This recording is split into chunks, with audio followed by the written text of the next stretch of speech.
attention, accrochez-vous parce que là, c'est le plus gros scandale qu'on a vu depuis très longtemps. Je crois qu'il n'y a jamais eu un scandale pareil. C'est la racine du mal, la racine de toute la censure, comme la vignette en fait. Beaucoup de morceaux du puzzle qui se mettent ensemble. Le plus gros crime contre la liberté d'expression vient d'être révélé. Elle s'appelle le dossier CTIL. Maintenant, rappelez-vous de Tristan Mendes que je vous ai demandé tout à l'heure, ce passage à la télé où il était complotiste à fond la caisse. Avant de commencer, il est important de se rappeler certaines choses à propos de la relation entre la liberté d'expression et l'industrie de la censure en France, car ce qui suit dans cet article / vidéo est en lien direct avec la corruption des institutions et le concept polarisant de la pensée unique que certains défendent à tout prix. Voici 2 articles à lire absolument pour bien comprendre pourquoi nous sommes là devant le plus grand scandale lié à la liberté d'expression depuis carrément l'Allemagne nazie, et je pèse bien mes mots. D'accord ? Donc, premièrement, vous avez cet article-là, blanchiment d'informations, l'entreprise des fact-checkers exposée. Et de l'autre côté, Big Tech et fact-checkers, même combat. Alors, jusqu'à là, ces articles-là, c'était des morceaux du puzzle. Maintenant, on va compléter les morceaux qui manquaient autour. La semaine dernière, je vous ai proposé de regarder ce film, donc Official Secrets. Voilà, c'est ce film-là. Allez le regarder vraiment et surtout partagez-le avec tous ceux qui pensent que le gouvernement il est là pour servir le peuple. C'est très important. Ce film devient pertinent à nouveau car déjà, il parle, je vous lis un petit peu le pitch du film. Les États-Unis sollicitent l'aide de la Grande-Bretagne pour assembler des informations compromettantes sur certains membres du Conseil de sécurité de l'ONU afin de les obliger à voter en faveur de l'invasion d'Irak. Donc on est là en 2003, à l'époque de la guerre en Irak. Et il y avait une lanceuse d'alerte qui avait sorti justement le papier qui affirmait que la NSA avait demandé à l'Angleterre de les aider à convaincre l'ONU de faire la guerre. Et il se trouve que l'ONU ne l'a pas fait. Cette lanceuse d'alerte a été arrêtée. Et puis, je vous laisse découvrir le film. Je ne vous fais pas du spoiling parce que c'est des nouvelles connues. Mais voilà, concrètement, on apprend que cette guerre était illégale. Illégale. Et une guerre illégale qui a coûté de la vie à plus de 1 300 000 personnes et qui a déstabilisé complètement le Moyen-Orient parce que c'est à partir de là qu'on a commencé à voir la montée des groupes terroristes comme Daesh et tout ça. Al-Aqsa, Maxa, je ne sais pas quoi. Voilà. Les victimes, on peut les compter vraiment plus qu'1 300 000 si on prend aussi les conséquences qui ont suivi derrière, les conséquences causales. Et il n'y a personne qui est allé en prison pour cette histoire-là. Et il se trouve que l'Angleterre et les États-Unis remettent une couche à travailler ensemble pour censurer le monde. Voilà. Alors, je vais sauter. Tout ça, ça ne sert à rien de faire l'intro. Je viens de la faire, donc. Je commence. Un lanceur d'alerte vient de présenter une nouvelle série de documents explosifs dont l'ampleur et l'importance ne sont pas encore pleinement compréhensibles. L'article ci-dessous que j'ai adapté pour la France parle de tous les contournements intellectuels et légaux qui ont été utilisés pour mettre en place une machine industrielle de censure agressive qui a été utilisée par l'ensemble de l'Occident. D'accord ? On en parle parce que ce scandale implique aussi la France qui semble avoir utilisé ce protocole complexe de censure, donc les médias, fact-checkers, secteur privé, etc., au bénéfice d'Emmanuel Macron. Alors, quand on dit au bénéfice d'Emmanuel Macron, ce n'est pas pour protéger son image seulement, c'est pour protéger ses plans, globalement. D'accord ? Donc, Covid, confinement, blablabla. Alors, le nom du président français est mentionné dans le dossier en tant qu'un des plus gros utilisateurs de la machine industrielle de censure, quand même. Hein. Il est important de noter que les éléments ci-dessous ont été apportés au Congrès américain lors d'une audience qui a eu lieu le jeudi 30 novembre 2023. Donc le sujet est à prendre très au sérieux. C'est vraiment important de comprendre que tous les faits que je mentionne en dessous, ils sont réels. Le lanceur d'alerte est validé, on sait qui il est, d'accord ? Bien sûr, son identité est protégée, mais c'est une vraie personne et les documents qu'ils ont emmenés, ils ont été authentifiés et ils sont utilisés dans une enquête du Congrès américain. D'accord? Donc, ce n'est pas une théorie de complot, encore une fois. Là c'est vraiment une exposition du complot. Ce n'est pas une théorie. Enfin, si, ouais, c'est une théorie, ce n'est pas une hypothèse, je veux dire. Donc, voilà la personne qui a écrit une bonne partie de l'article en dessous que j'ai adapté pour la France, qui est en train de témoigner. Alors, la vidéo, elle est en anglais, mais en gros, il est en train de dire au Congrès ce que moi, je vais vous lire en dessous. Oh. Pardon. Ça, c'est les inconvénients. Si je suis seul, je ne peux pas boire du thé. Alors, un lanceur d'alerte s'est présenté avec une nouvelle série de documents explosifs, rivalisant ou dépassant les Twitter Files et les Facebook Files en termes d'ampleur et d'importance. Ils décrivent les activités d'un groupe anti-désinformation appelé Cyber Threat Intelligence League, donc le CTIL, Ligue du renseignement sur les cybermenaces, qui a officiellement débuté en tant que projet bénévole de scientifiques des données et des vétérans de la défense et du renseignement, mais dont les tactiques semblent avoir été absorbées au fil du temps par de multiples projets officiels, y compris ceux du ministère de la Sécurité intérieure américain, donc le DHS, Department of Homeland Security. Les documents de la CTI League offrent les réponses du chaînon manquant en questions clés qui n'ont pas été abordées dans les Twitter Files et Facebook Files. Ensemble, ils offrent une image complète de la naissance du secteur de la lutte contre la désinformation ou de ce que nous avons appelé le complexe industriel de la censure. Vous comprenez avec quoi c'est lié? Avec l'apparition des fact-checkers, donc tous les Julien Pan, les Merguez, les Reichstadt et tout ça. Pas seulement leur apparition parce qu'ils étaient là avant, mais leur pouvoir, qu'ils ont reçu de pouvoir et de l'autorité et qui ont été utilisés d'une manière centrale pour contrôler le narratif. Alors voici le site, j'ai mis ici leur code de conduite pour montrer à quel point c'est n'importe quoi ce qu'ils racontent par rapport à ce qu'ils font en vrai. Les documents du lanceur d'alerte décrivent tout, de la genèse des programmes modernes de censure numérique au rôle de l'armée et des agences de renseignement, en passant par les partenaires avec les organisations de la société civile et les médias commerciaux, et l'utilisation de multiples comptes, donc Sock Puppet, et d'autres techniques offensives. Les comptes Sock Puppet, en gros, c'est des faux comptes créés par un individu pour donner l'impression qu'il est plusieurs personnes, pour interagir avec lui-même et pousser, créer un narratif. En gros, s'ils veulent, par exemple, nous déranger, ils peuvent créer un faux compte, venir mettre des commentaires antisémites en dessous de nos posts et ensuite aller faire des commentaires, aller faire des captures d'écran et dire « Ah, vous voyez, les personnes qui suivent ADNM, c'est des antisémites. » Ça vous rappelle quelque chose? Maintenant, c'est officiellement prouvé, validé. Il y a vraiment des entités qui étaient là pour faire ça.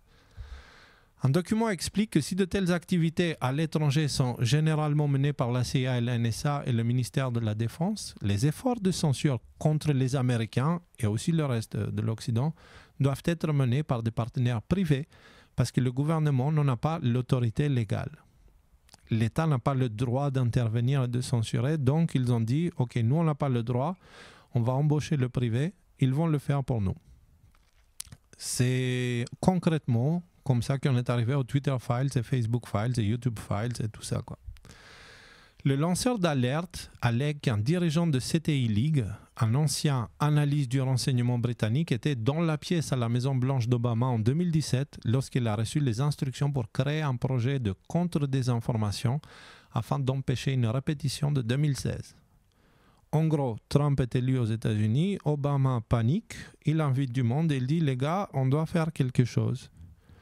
La chose la plus importante au niveau du combat contre la désinformation, c'est-à-dire pour éviter qu'ils perdent la guerre de l'information, c'était ça, le CTI, vous allez comprendre. Au cours de l'année écoulée, les enquêteurs du Congrès et d'autres ont documenté la montée du complexe industriel de la censure, un réseau de plus de 100 agences gouvernementales et organisations non gouvernementales qui travaillent ensemble pour inciter les plateformes de réseaux sociaux à la censure et diffuser de la propagande sur des personnes, des sujets et des récits entiers défavorisés. Donc, en gros, toutes ces agences-là, leur rôle, ce n'était pas seulement de censurer, mais c'était aussi d'attaquer ad hominem les personnes, de diffuser de la propagande sur des personnes, salir le nom des personnes. Donc, comme ils ont fait avec moi, comme ils font avec Idriss Aberkan, avec Thierry. C'est clair? Donc, il y avait vraiment une entité qui était derrière, qui avait reçu pour ordre de faire ce genre de choses. Et ça, c'est appliqué en France aussi. Encore une fois, vous allez voir plus tard que ça concerne toute l'Europe et les États-Unis et le Canada. L'Agence pour la cybersécurité et la sécurité de l'information du ministère américain de la sécurité intérieure a été le centre de gravité d'une grande partie de la censure. La Fondation nationale pour la science, finançant le développement d'outils de censure et de désinformation, et d'autres agences du gouvernement fédéral jouant un rôle de soutien.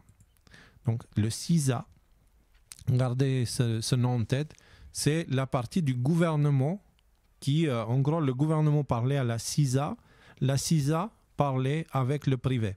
D'accord ? Donc, c'est ça qu'il faut garder en tête. Les courriers des ONG et des réseaux sociaux partenaires de la CISA montrent que celle-ci a créé le Election Integrity Partnership en 2020 qui a impliqué le Stanford, Observatoire de l'Internet de Stanford et d'autres sous-traitants du gouvernement américain. Donc ça concerne les élections. Hein. Il fallait qu'ils protègent la crédibilité des élections en 2020. Ça vient de là. OK ? Le EIP et son successeur, le Virality Project, donc qui est la suite de Election Integrity Project, c'est devenu Virality Project, ont exhorté Twitter, Facebook et d'autres plateformes à censurer les publications sur les réseaux sociaux des citoyens ordinaires comme des élus. Donc c'est avec ça qu'ils ont pu manipuler l'opinion publique pour contrôler les votes. D'accord ? Pensez au laptop de Hunter Biden. D'accord ? Ils ont censuré des politiciens, ils ont censuré Trump carrément. D'accord ? Marjorie Taylor Greene, évidemment, Jim Jordan, ils ont reçu des censures un peu partout. Une date, pensez aussi que ça pourrait être utilisé par, que c'était certainement utilisé, comme c'est mentionné dans le document, par Emmanuel Macron pour son élection à lui aussi. Hein. Il ne faut pas ignorer ça en 2022. Parce qu'en 2022, c'est justement là où la machine de la censure était à son maximum, vous allez voir.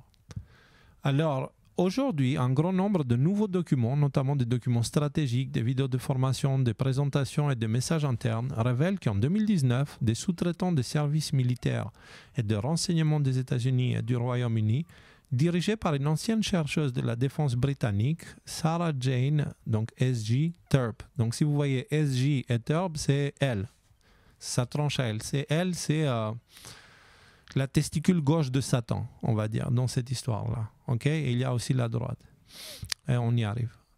Elle, avec d'autres, ont mis au point le cadre général de la censure.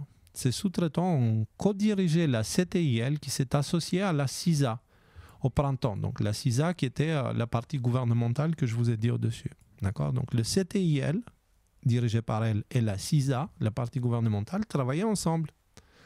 Et le truc sur l'intégrité des élections américaines ou françaises, par exemple, tout ça, c'est des sous-traitants. Ils sont en dessous et c'est eux qui dirigent. Okay ? En vérité, la construction du complexe industriel de la censure a commencé encore plus tôt, en 2018. Des messages Slack internes de CTIL montrent que TERP, elle, ses collègues et ses fonctionnaires du DHS, donc département de sécurité intérieure, et de Facebook, travaillent tous en étroite collaboration dans le processus de censure. Okay.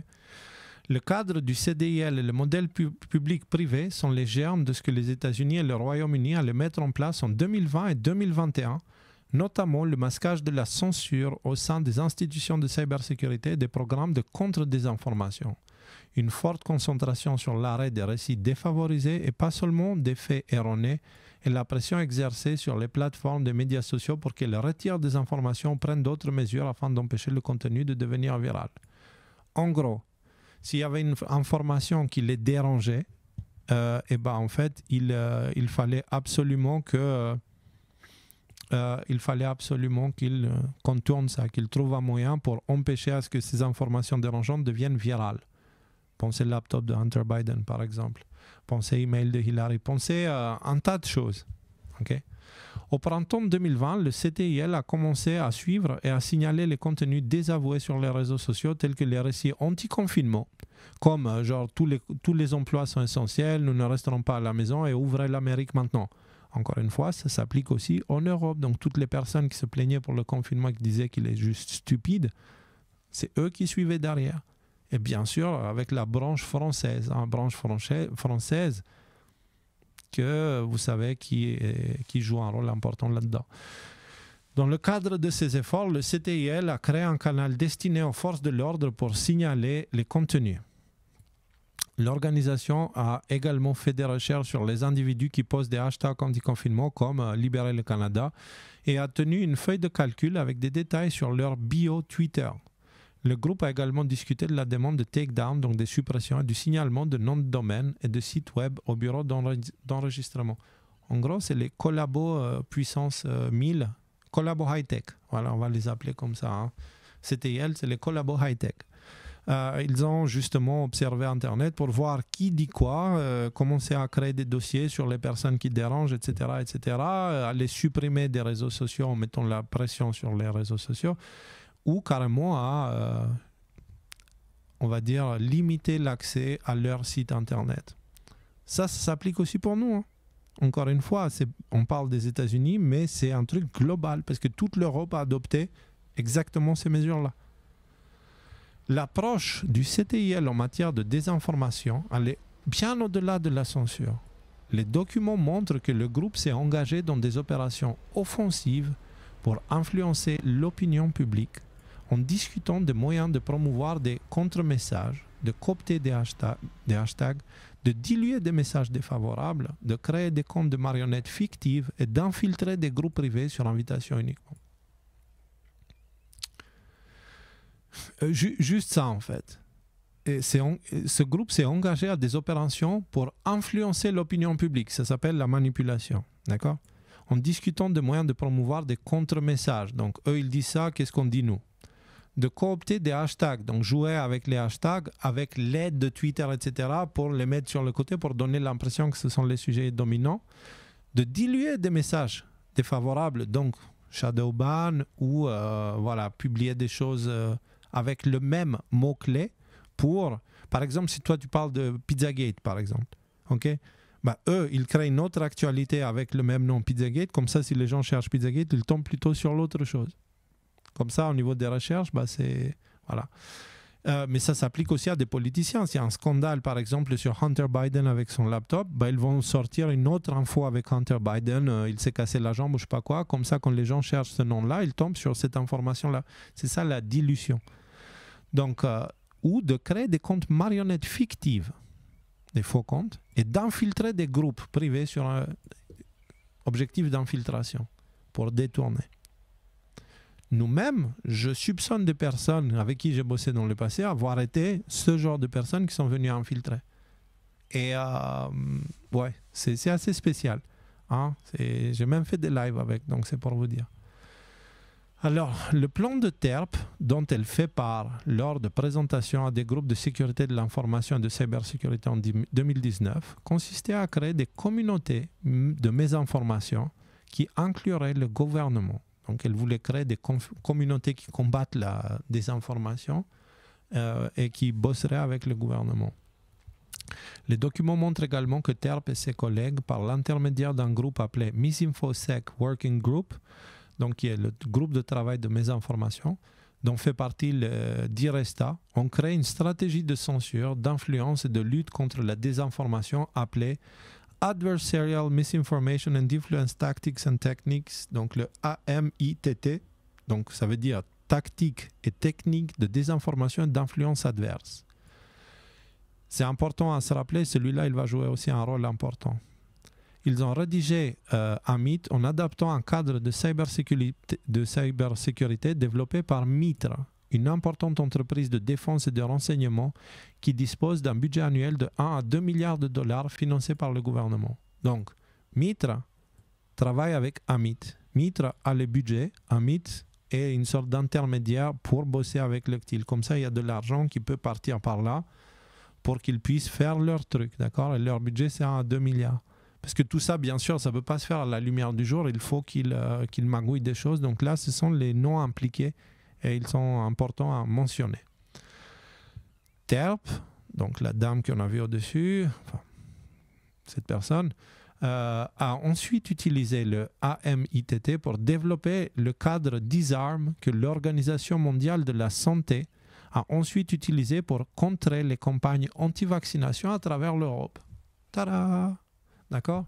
Donc, le CTIL avec TERP avec Amit et le budget qu'ils recevaient de Mitre, ils ont créé le Disarm. C'est une entité de désinformation, qui combat la désinformation, pour contrer les campagnes d'anti-vaccination à travers l'Europe. À travers l'Europe.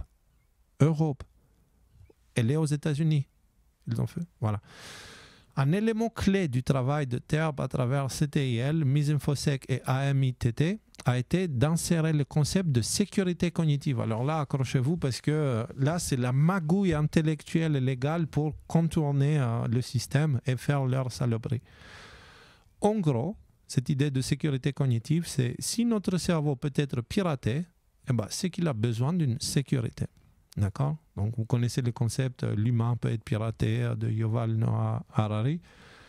Et voilà, ça donne ce genre de résultat. Donc, un élément clé du travail de TERP a été d'insérer le concept de sécurité cognitive dans les domaines de la cybersécurité et de la sécurité de l'information. Je vais lire plus loin. L'ensemble des documents donne une image claire d'un effort hautement coordonné et sophistiqué des gouvernements américains et britanniques pour mettre en place un effort de censure nationale et des opérations d'influence similaires à celles qu'ils ont utilisées dans des pays étrangers. À un moment donné, TERP a ouvertement fait référence à son travail en arrière-plan sur les questions de réseaux sociaux liées au printemps arabe. Ah! Donc c'est pas nouveau cette histoire-là. Cette personne-là, elle était impliquée à d'autres choses du passé avec les réseaux sociaux. On a déjà parlé de tout ça. On a dit à quoi servent les réseaux sociaux. Et pourquoi ils sont si fâchés avec Musk maintenant, c'est parce qu'ils ont perdu le contrôle. Voilà. Donc, mais on va revenir, garder en tête cette idée de sécurité cognitive parce que c'est juste une insulte pour l'humanité et puis une magouille vraiment dégueulasse. Alors, selon le lanceur d'alerte, environ 12 à 20 personnes actives impliquées dans le CTIL travaillaient au FBI ou à la CISA, donc pour le gouvernement. Pendant un certain temps, ils avaient le sceau de leur agence FBI et CISA, peu importe, à côté de leur nom, lors des échanges en privé. Sur le service de messagerie Slack, a déclaré le lanceur d'alerte. TERP avait un badge CISA qui a disparu à un moment donné, a précisé le lanceur. Donc, il semblerait que cette dame qui était à la tête de ce monstre-là travaillait pour le gouvernement américain, pour le CISA, qu'on a vu au tout début. Les ambitions des pionniers du complexe industriel de la censure en 2020 allaient bien au-delà du simple fait d'exhorter Twitter à apposer une étiquette d'avertissement sur les tweets ou à inscrire des personnes sur des listes noires. Vous vous rappelez de ce truc-là pendant une période en 2020, Twitter en dessous, il mettait différents messages pour dire attention, cette information est fausse et machin et truc. C'était quelque chose de nouveau qui avait commencé à ce moment-là. Ça venait de ça. Ça venait de là. C'était une idée du CTIL qui, en utilisant tous leurs magouilles, etc., ils ont fait la pression à Twitter et à Facebook et à YouTube de mettre ce genre de choses en dessous de le contenu pour manipuler l'opinion publique, en fait. Alors, le cadre d'AMITT appelle à discréditer les individus comme condition préalable à la demande de censure à leur encontre. Prenez mon exemple. Pas seulement ils m'ont censuré ou ils nous ont censuré avec les décodeurs et ADNM, mais ils m'ont attaqué personnellement. Ils sont venus chez moi, les journalistes, et ils s'en foutaient de ce que je leur disais. Ils ont tout pris, ils ont tout déformé, sauf un de RTS. Tous les autres, ils ont fait tous la même chose. Ils ont déformé ce que j'ai dit pour m'attaquer. D'accord? Moi. Parce qu'il ne fallait pas juste me censurer, il fallait me détruire socialement. Moi, Casas Novas, on remet en question les diplômes d'Idriss Aberkan, par exemple. On pense à Jean-Pierre Petit, on pense à tous ces gens qui pensent autrement. D'accord? Ça venait de là. C'est un plan précis. Là, vous voyez que ces choses-là, ce n'est pas dû au hasard, ce n'est pas des accidents. Il y a un plan précis qui dit cette personne-là, elle dérange, il faut lui casser les genoux. Et ils le font. Donc, le cadre d'AMIT préconise aussi la formation d'influenceurs pour diffuser des messages. Pour la France, pensez à l'arrivée de William Oduro qui a fini dans les décodeurs du monde. Mais voyez aussi des gens comme Latran Chambier, par exemple. D'où il sort ce gars-là? Antoine Daoust, influenceur. l'extracteur aussi, et toute la fachosphère qui prétend posséder la vérité unique. Ben, ça vient de là aussi. Parce que le CTIL, à travers le AMITT, préconise la formation d'influenceurs pour diffuser des messages. Des messages de quoi? Des messages de discréditer les individus. Vous comprenez? Voilà. C'est en gros la Tronchombier, Antoine Daoust, etc. sont la chair à canon pour l'État profond. Ils ne le savent pas, évidemment. Ils se sont fait avoir. Et un jour, ils seront abandonnés parce que la chair à canon, c'est de la chair à canon. Aux yeux du CTIL, la Tronchombier, sa vie, ça ne les intéresse pas du tout, en fait. C'est un outil pour eux. Mais lui, il ne le sait pas. Il continue à jouer le jeu jusqu'à ce qu'on le jette dans la bouche du loup. Mais ça va mal se passer pour ces gens-là, vous allez voir. La chronologie du travail de CISA avec le CTIL qui a précédé son travail avec l'équipe de l'intégrité des élections américaines suggère fortement que le modèle des opérations de censure publique-privée peut avoir été créé à partir d'un cadre créé à l'origine par des entrepreneurs militaires. De plus, les techniques et le matériel décrit par le CTIL ressemblent beaucoup au matériel créé plus tard par le Countering Force Intelligence Task Force et l'équipe Misdis and Malinformation de la CISA. Donc en gros, l'armée a mis aussi son nez dedans dans l'histoire. Alors, un petit truc, qu'est-ce qu'une désinformation? Une désinformation est une information qui est fausse et la personne qui la diffuse sait qu'elle est fausse. Mésinformation, c'est quand une information est fausse, mais la personne qui la diffuse pense qu'elle est vraie. Une malinformation, c'est une information qui se fonde sur la réalité, mais qui est utilisée pour porter préjudice à une personne, une organisation, un pays. Le CTIL, qui est censé combattre la désinformation, elle est coupable pour avoir fait les trois. Faire de la propagande mensongère, donc ils savaient que c'est des mensonges, mais ils l'ont fait. Et à travers eux, du coup, tous les Julien Pain, Merguez, etc., ont dit des mensonges qu'ils savaient pertinemment que c'était des mensonges. Je me rappelle aussi de Delfrécy qui avait dit qu'il avait prévenu Véran que les vaccins c'était bof et que pendant qu'il disait ça à Véran au public, il disait ouais, non, le vaccin c'est bien. Donc ça, c'est de la désinformation. D'accord? Ce gars-là, il est coupable.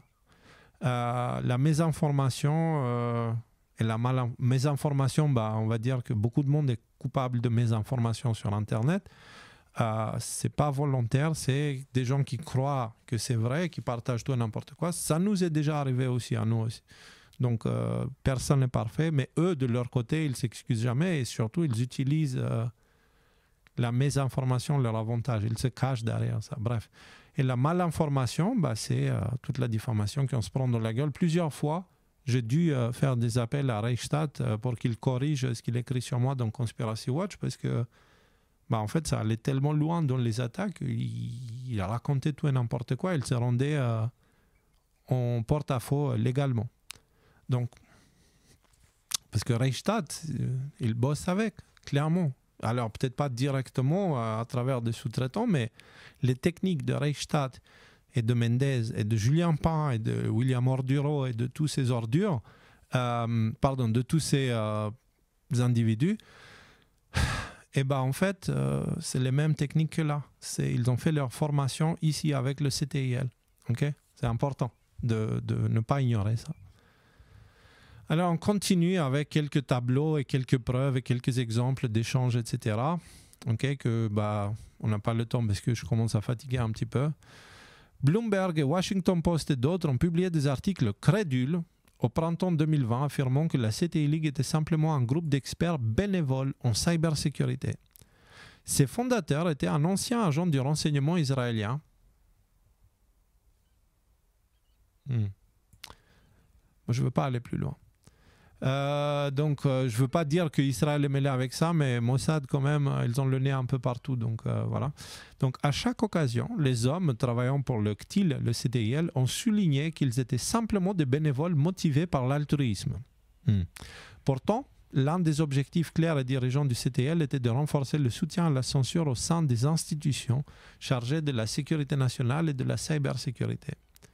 À cette fin, ils ont cherché à promouvoir l'idée de sécurité cognitive, donc ça c'est le mot-clé, pour justifier l'implication du gouvernement dans les activités de censure.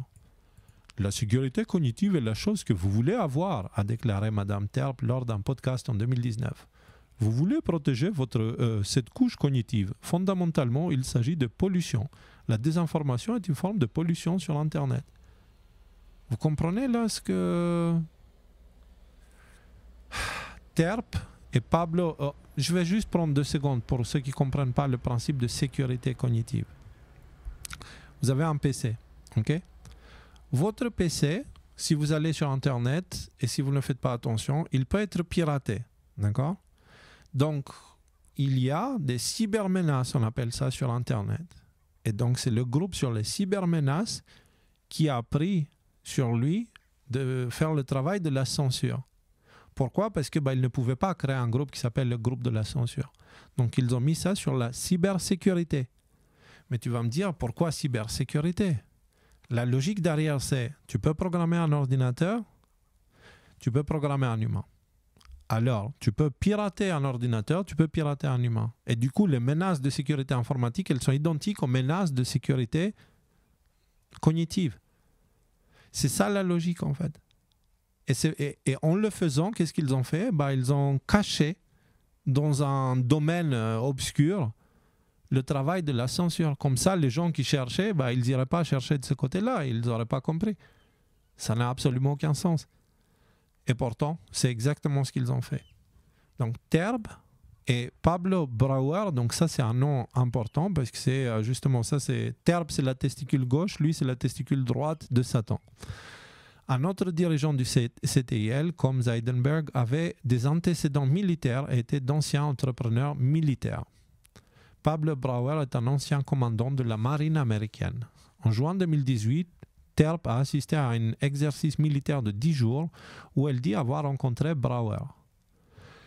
Brauer a admis dans un podcast que son objectif était d'emmener les tactiques militaires à être utilisées sur les réseaux sociaux des États-Unis. La militarisation des réseaux sociaux. Et voilà. La preuve. Monsieur Brauer, si on peut dire monsieur, Brauer a ensuite décrit la manière dont il pensait contourner le premier amendement, donc la liberté d'expression. Son travail avec Terp, a-t-il expliqué, était un moyen de réunir des partenaires non traditionnels dans une même pièce, y compris peut-être quelqu'un de l'une des sociétés des réseaux sociaux, peut-être quelques opérateurs des forces spéciales, peut-être quelques personnes du département de la sécurité intérieure, pour parler dans un environnement ouvert, sans attribution de manière non classifiée, afin que nous puissions collaborer mieux, plus librement et vraiment commencer à changer la façon dont nous abordons certaines de ces questions. En gros, ce mec-là, il organisait des événements où des gens qui n'avaient rien à faire ensemble, ils étaient ensemble. Il les mettait ensemble pour qu'ils discutent, pour qu'ils puissent organiser la censure d'une manière officieuse. C'est ce qu'il explique.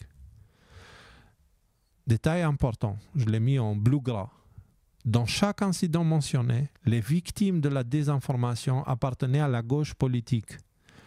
Et il s'agissait notamment de Barack Obama, John Podesta, Hillary Clinton et Emmanuel Macron. Ce sont les noms qui sont mentionnés, qui ont été mentionnés dans le Congrès américain. C'est pas rien, écoutez bien.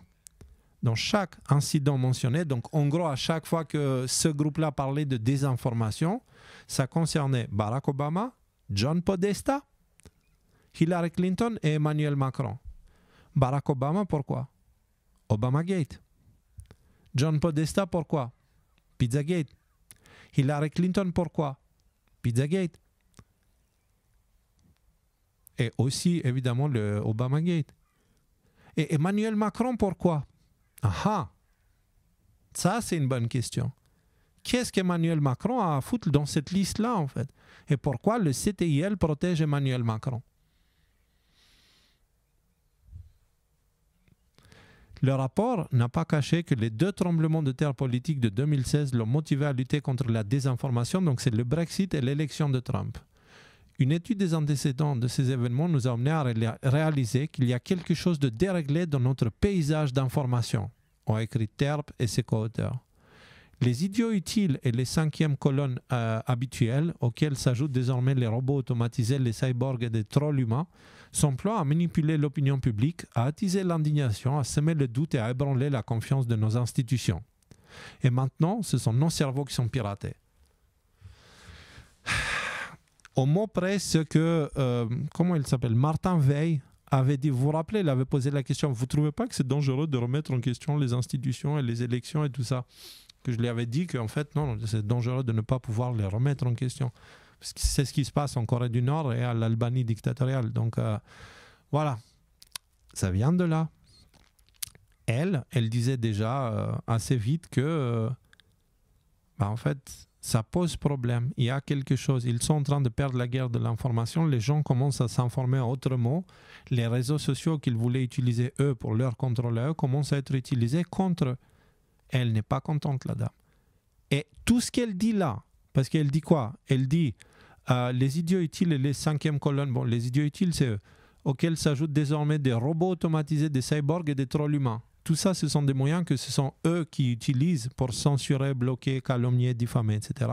S'emploient à manipuler l'opinion publique. Elle-même, elle avoue manipuler l'opinion publique. Maintenant, elle accuse les autres en face et a attisé l'indignation.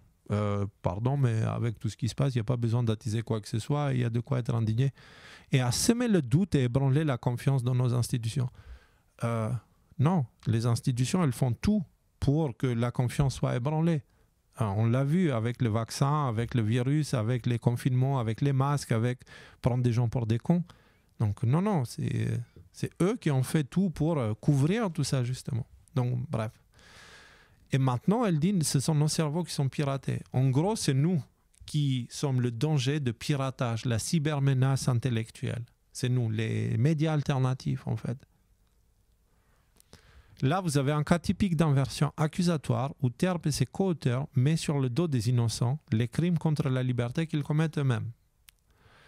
Le rapport de Misinfosec se concentre sur les informations qui modifient les croyances par le biais de récits et recommande de contrer la désinformation en s'attaquant à des maillons spécifiques d'une chaîne de mise à mort ou d'une chaîne d'influence à partir de l'incident de désinformation avant qu'il ne devienne un récit à part entière. En gros, pour comprendre ça, c'est expliqué et puis c'est un peu traduit avec difficulté.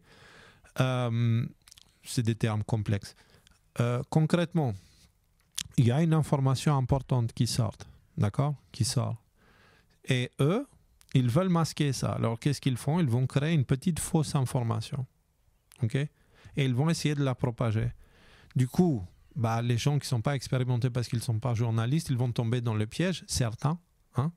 Et eux, qu'est-ce qu'ils vont faire? Ils vont aller se tourner vers ça pour dire « Ah, regardez, c'est n'importe quoi » et machin, pour détourner l'attention. Ils ont fait ça de nombreuses fois. On va parler tout à l'heure, il y a un cas comme ça qui a eu lieu avec Elon Musk, pas plus loin que la semaine dernière. Donc, des magouilles pour transformer les récits, pour détourner l'attention. C'est incroyable. Le rapport déplore que les gouvernements et les grands médias n'aient pas plus le contrôle total, que le gouvernement et les grands médias n'aient plus le contrôle total de l'information. Pendant longtemps, la capacité d'atteindre un public de masse appartenait à l'État-nation, par exemple aux États-Unis, par le biais de licences de diffusion accordées par ABC, CBS et NBC. Et elle regrette que ce n'est plus le cas. Alors moi, j'ai ajouté une petite information, comme un rappel, un petit extrait quand on parlait des emails de Hillary qui sont à l'origine du Pizzagate. Rien à voir avec la pizzeria. Écoutez. Also interesting is remember, it's illegal to possess these stolen documents. Il dit, on vous rappelle encore une fois, c'est un détail important, c'est illégal de posséder ces emails qui avaient fuité par Wikileaks, ce qui est complètement faux. It's different for the media. So everything you learn about this. C'est différent pour les médias. Pour eux, c'est pas illégal. Donc tout ce que vous apprenez à propos de ce sujet-là, you're learning from us and vous l'apprenez des journalistes. Full disclosure, let's take a look at what is in there. Blablabla, on va voir ce qu'il y a dedans. Et en fait, ils ont détourné toute cette histoire de email. Concrètement, qu'est-ce qu'il dit le gars? Il dit, quand les emails sont sortis, vraiment, il a menti droit dans les yeux en disant que c'était illégal d'avoir ces emails, ce qui était faux. Et il dit, nous, par contre, les journalistes, nous, on a le droit et c'est pour ça que tout ce que vous devez savoir sur le sujet, vous devez le savoir à travers nous. C'est exactement ce qu'elle dit, cette dame-là. À l'époque, c'était encore possible. Maintenant, ce n'est plus possible.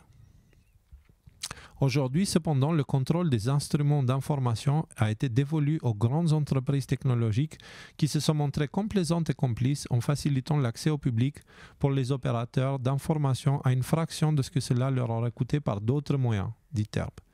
En gros, elle regrette que nous puissions utiliser les réseaux sociaux pour échanger de l'information. Elle dit, s'il n'y avait pas eu tout ça, on aurait galéré, puis on n'aurait pas eu le choix que de se renseigner. Non, madame, tu te trompes. On a des cerveaux aussi. Alors, les auteurs préconisent l'implication de la police, de l'armée et des services de renseignement dans la censure dans tous les pays de la zone des 5 yeux et suggèrent même l'implication d'Interpol. Ça, c'est pour mettre la pression, vraiment. Alors, les 5 yeux, c'est en gros les services de renseignement de l'Australie, Canada, Nouvelle-Zélande, Royaume-Uni et États-Unis. Les auteurs préconisent de placer les efforts de censure dans le cadre de la cybersécurité, tout en reconnaissant que la sécurité de la désinformation est totalement différente de la cybersécurité. Ils ont écrit que le troisième pilier de l'environnement informationnel, après la sécurité physique et la cybersécurité, devrait être la dimension cognitive. Le rapport souligne la nécessité d'une sorte de pré-banking pour vacciner préventivement une population vulnérable contre les messages. Ça, c'est mettre dans la tête des gens des choses pour préparer l'arrivée d'une information afin d'éviter la désinformation derrière. C'est de la propagande, clairement. C'est une autre manière de dire propagande. Le rapport souligne également la possibilité d'utiliser les centres de partage et d'analyse de l'information, donc ISAC, drôle, financés par le ministère de la Sécurité intérieure pour orchestrer la censure publique-privée et affirme que ces ISAC devraient être utilisés pour promouvoir la confiance dans le gouvernement. Propagande. Le point de vue de Mme Terp sur la désinformation est ouvertement politique. La plupart des informations erronées sont en fait vraies. Donc il n'y a pas de désinformation. Elle le dit elle-même, la plupart des informations qu'elle combat, elles sont vraies. A noté Mme Terp dans le podcast de 2019, mais elles sont placées dans un mauvais contexte. Vous voyez ces petits messages de contextualisation de l'information, vous vous rappelez de ça, Facebook et Twitter. Terp explique avec éloquence la stratégie consistant à utiliser les efforts de lutte contre la désinformation pour mener des opérations d'influence.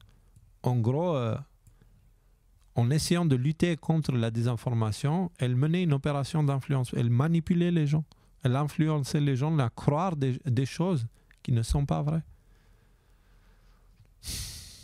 À l'automne, Terp et d'autres ont cherché à promouvoir le rapport. Le podcast que Terp a réalisé avec Brouwer en 2019 est un exemple de cet effort. Ensemble, Terp et Brouwer, donc le militaire qu'on a vu au-dessus, ont décrit le modèle public-privé de blanchiment de la censure que le DHS, EIP et VP allaient adopter. En 2019. Blanchiment de la censure. Qu'est-ce qu'on a dit tout là-haut? Le titre, c'est Blanchiment d'information. On aurait dû changer le titre. Blanchiment de la censure. Parce que justement là-dedans, on parle comment ils organisent l'information pour attaquer l'individu. Avec, alors, tu as un fact-checker qui vient dire n'importe quoi. Les médias prennent comme source le fact-checker. Ensuite, le jour même, Wikipédia ajoute l'information dessus et ça y est, hop, tu es un non partageable. Tu deviens non partageable. Bref. Alors... Brouwer a parlé librement, déclarant ouvertement que le contrôle de l'information, de la narration et de la narration qu'il avait à l'esprit était comparable à celui mis en œuvre par le gouvernement chinois, mais qu'il était plus acceptable pour les Américains et occidentaux en général, c'est le même qu'on a subi ici. Si vous parlez aux citoyens chinois moyens, il est absolument convaincu que la Grande Muraille de Chine n'est pas là pour censurer. Ils pensent qu'elle est là parce que le Parti communiste chinois veut protéger les citoyens et ils sont absolument convaincus que c'est une bonne chose. C'est exactement ce qu'ils ont créé comme impression en France aussi avec cette idée. La censure existe pour vous protéger, c'est de la désinformation. Voilà. On censure la désinformation. Non, non. Ils censurent tout ce qui ne va pas dans le sens de narratif qu'ils essayent de mettre dans la tête des gens. C'est là. Et c'est fait à la chinoise. Et tout ce qu'il dit là est vrai. Enfin, pas la plupart des gens, mais beaucoup ne se posent même pas la question. Ils disent « Oh, c'est normal, oh, il faut le censurer, oh, c'est pas bien. » Bon. Il y a d'autres informations. J'ai pas le temps, les amis, et je commence à fatiguer un peu là avec... il est quelle heure? Ouais, quand même. 1h35 que je parle. Et c'est pas fini, hein, j'ai encore d'autres sujets. Donc, les dossiers du CTIL fournis par le lanceur d'alerte illustrent exactement la façon dont le CTIL fonctionnait et suivait les incidents, ainsi que ce qu'il considérait comme de la désinformation. Ils ont repéré les affiches appelant à des manifestations contre le confinement comme des artefacts de désinformation. Nous aurions dû le voir venir, ont-ils écrit à propos des manifestations en interne. En fin de compte, pouvons-nous arrêter la propagation? Avons-nous suffisamment de preuves pour arrêter les super propagateurs? Et y a-t-il d'autres choses que nous pouvons faire? Y a-t-il des contre-messages que nous pouvons envoyer par ping, etc.? Hein? Qu'est-ce qui se disait en arrière-plan pour nous censurer? Le CTIL a également réfléchi à des contre-messages pour encourager les gens à porter des masques, par exemple, et à discuter de la création d'un réseau d'amplification. La répétition est la vérité, a déclaré un membre du CTIL lors d'une formation. Chose que Goebbels avait dit aussi. Hein. Le ministre de la propagande nazie avait dit exactement la même chose. Une vérité qui, enfin un mensonge qui est répété suffisamment devient une vérité. Voilà qui était derrière la censure sur Internet et qu'ils le sont encore. Hein. Malgré leur confiance dans la légalité de leur activité, certains membres du CTIL ont pu prendre des mesures extrêmes pour garder leur identité secrète. Le manuel du groupe recommande d'utiliser des téléphones jetables, de créer des identités pseudonymes et de générer de faux visages d'intelligence artificielle à l'aide du site web « This person does not exist ». Et là, vous avez un exemple d'une personne comme ça. Enfin, d'un visage comme ça créé par une intelligence artificielle sur ce site-là. Et bien en fait, eux, ils conseillaient d'utiliser ça pour pas qu'on vous trouve. En juin 2020, indique le lanceur d'alerte, le groupe secret a pris des mesures pour dissimuler encore plus leur activité. Évidemment, c'était juste avant la campagne de vaccination. Hein? Juin 2020, c'est été 2020, la campagne psychologique a commencé fin de l'année et puis à partir de janvier, ils ont commencé la campagne de vaccination. C'est intéressant tout ça. C'est vraiment intéressant tout ça. Et le fait qu'ils se cachent à ce point, c'est qu'ils savaient très bien que ce qu'ils font, c'est pas bien. Et qu'à un moment donné, ça va leur revenir dans la gueule. Parce que eux, ils savent ce qu'ils font, tu vois. Contrairement à ceux qui sont tout en bas, les Thomas Durand, les extracteurs, même les Merguez et Reichstad, ils n'ont absolument aucune idée de ce qu'ils font. Ils croient savoir. Des gens comme ça utilisent l'arrogance de ceux en bas pour les jeter en chair à canon devant. Le cadre disarme inspiré par le AMITT, donc on a parlé au-dessus, a été officiellement adopté par l'Union européenne et les États-Unis dans le cadre d'une norme commune pour échanger d'informations structurées sur les menaces de manipulation et d'interférence de l'information étrangère. L'Union européenne. C'est pour ça que je vous dis que ça concerne aussi la France et l'Europe en général. Tous ces mauvais acteurs essaient de faire la même chose, répond M. Rogers. Selon lui, le lien entre la prévention de la cybercriminalité et la lutte contre la désinformation est fondamentalement le même, car il s'agit dans les deux cas de lutter contre ce que le département de sécurité intérieure et la Ligue contre les cybermenaces appellent les acteurs malveillants, synonyme de méchants. En gros, nous, on est les gentils, on combat les méchants. Comme TERP, Rogers adopte une approche holistique de la cybersécurité. Lui aussi, il est membre du CTIL. Explique l'article de Wired. Il y a d'abord la sécurité physique, comme le vol des données d'un ordinateur sur une clé USB. Ensuite, il y a ce que nous appelons généralement la cybersécurité, c'est-à-dire la protection des réseaux et des appareils contre les intrusions indésirables. Enfin, il y a ce que Rogers et TERP appellent la sécurité cognitive, qui consiste essentiellement à pirater des personnes en utilisant des informations ou, plus souvent, des informations erronées. En gros, c'est contrôler la perception de l'individu. Vous vous rappelez, on a parlé de la guerre de 5e génération. Elle se focalise sur quoi? Sur la perception des individus. Les liens, vous les voyez?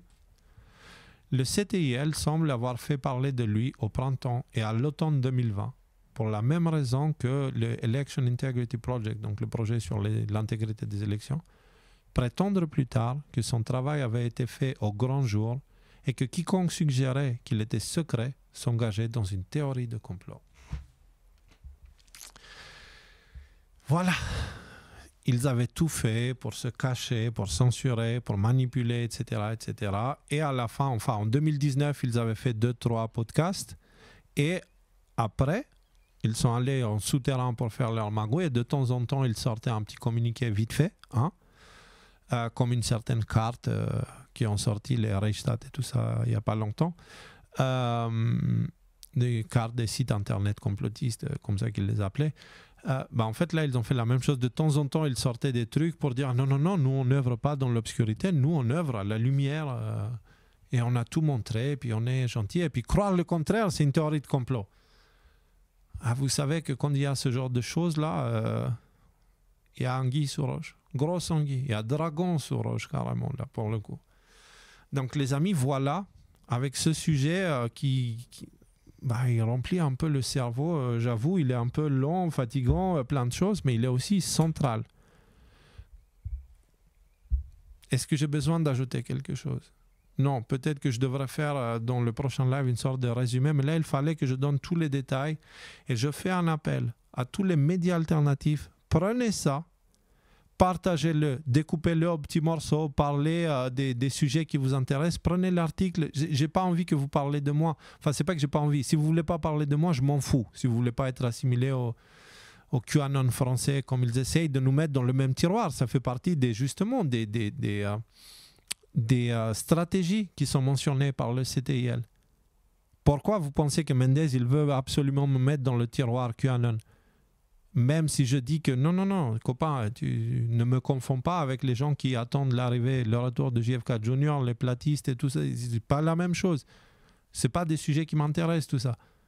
Oui, mais tu es QAnon. Non, je suis pas QAnon, arrête. Donc, pourquoi ils insistent comme ça? Parce que ça fait partie des stratégies. Ils veulent te mettre dans un tiroir avec d'autres personnes un peu... voilà, pour dire ensuite, regardez, il ne faut pas l'écouter parce que lui, il dit la même chose que l'autre. Une logique complètement stupide, mais qu'ils défendent corps, esprit, âme, quoi. Et donc, si vous ne voulez pas être assimilé avec moi, je m'en fous. Juste prenez l'article, copiez-le, il n'y a pas de droit d'auteur ou quoi que ce soit dans l'information. Ça, c'est un scandale gigantesque. J'aimerais vraiment que demain, tout le monde en parle. J'aimerais vraiment que ça fasse le même effet qu'avec Vinted. La même chose qu'avec Vinted. On a parlé de Vinted et une semaine plus tard, les médias fact-checking écrivaient « Ah, c'est pas vrai, machin. » Là, c'est la même chose. Il faut que ça se coupe parce que là, on voit comment la machine de la censure fonctionne. Et il y a beaucoup de victimes de ça. Parce que j'ai Tristan Mendez qui est venu pleurer dans les chaumières parce que je disais que c'est très étrange le fait qu'il couvre les réseaux pédocriminels. On dirait qu'il a des intérêts à couvrir. Et qu'en gros, il est impliqué d'une manière. Et il dit, ah là là, en disant ça, tu me mets en danger. Mendez, écoute-moi bien. Tu aurais dû réfléchir à tout ça avant que tu m'attaques et que tu fasses en sorte à ce qu'aujourd'hui, je ne sois pas capable de louer un appartement à mon nom à cause de toutes les saloperies que tu as propagées sur moi et qui ont été reprises par les médias mainstream. Parce qu'aujourd'hui, si quelqu'un s'informe sur moi via Internet, il va tomber sur tes conneries. Donc, ne viens pas maintenant pleurer. Moi, je ne fais rien. C'est tu es le responsable parce que tu as traité de cons les gens qui cherchaient la vérité, tu as traité de méchants des personnes qui juste avaient un cerveau qui fonctionnait, qui ne sont pas tombés dans la manipulation et le mensonge. On ne vient pas pleurer maintenant et me mettre la responsabilité sur le dos. Tu couvres des pédophiles, c'est un fait. Tu peux dire ce que tu veux, c'est factuel. À chaque fois qu'il y a quelqu'un qui parle de ces sujets-là, tu le traites de complotiste. Regarde Carl Zero. Sans déconner. Donc, voilà, sois en accord avec tes actes. Et si tu fais des choses et tu dis des choses, juste assume-les. Et ne viens pas pleurer derrière. Donc, non, moi, je suis responsable de rien à propos de ce qui t'arrive. J'ai le droit de poser la question, pourquoi à chaque fois que quelqu'un parle de pédophile, tu sors et tu dis « c'est pas bien, regardez, complotiste, extrême droite, néo-nazi, antisémite, et toutes ces conneries-là. » Je pose la question. Et maintenant... on voit un petit peu, il y a des similitudes entre les méthodes de Mendez, Reichstag, Julien Pain, William Oduro, tronche en biais, tronche en vrac, gueule dans le cul, peu importe. Il y a une similitude entre la méthode de ces individus, la fachosphère, et ce qu'on vient de lire aujourd'hui. Pourquoi? Parce que comme on a vu, toutes ces méthodes mises en place par ce service, on va dire des comptes militaires, l'armée anglaise et l'armée américaine concrètement qui étaient derrière tout ça avec le gouvernement américain, en fait, ils ont mis en place un système qui a été adopté par la France et les réseaux sociaux, etc. etc. S'il vous plaît, parlez-en. Cet extrait sera découpé, mis dans l'article. Prenez, partagez-le tel quel ou prenez des extraits, mettez-les, puis appropriez-vous l'information, je m'en fous. L'important, c'est que ça sort.